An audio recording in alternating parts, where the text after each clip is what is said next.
What's going on, guys? Ben Brewster here at Triathletics. We've talked a lot before about how different pitchers have different preferences in terms of how they actually load and produce power off the back leg when they throw.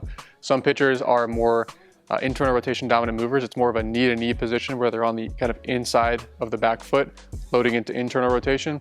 Other pitchers have more of a vertical shin position. They hold the knee back, and it's more of an external rotation dominant position. Now, the difference between these depends in large part on an athlete's genetics, on their hip structure, on their hip anatomy, and also their existing mobility. So any mobility work they've done to work on this. So you can try to figure this out by taking an athlete through a very detailed movement screen by assessing hip rotation. And you can certainly do it this way, and we do.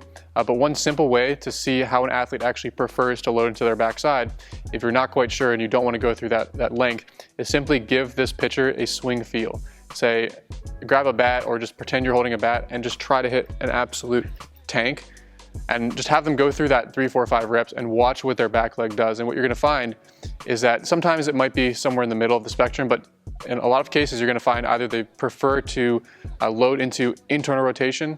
So if they start doing like a Julio Franco type position where it's a knee-to-knee load and then rotating there, you instantly know that's how their body wants to produce rotational power. If they load more like a Mike Trout where they keep that knee back, the weight is more towards the outside of that back foot, instantly you see right there, that's how their body prefers to load and produce power off the backside.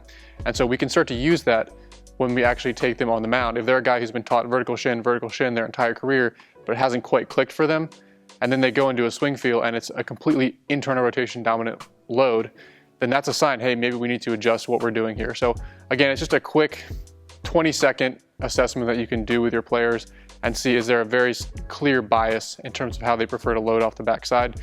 You can do this not just with a swing feel, but with a Kaiser rotational chop or attaching a band waist height and having them do some sort of similar rotational power movement. But again, just a simple hack that doesn't require any kind of functional screening expertise that any coach can do to immediately see how your athletes prefer to load off their backside.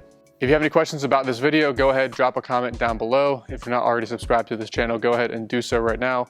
And I'll see you guys in the next video. Thanks for watching.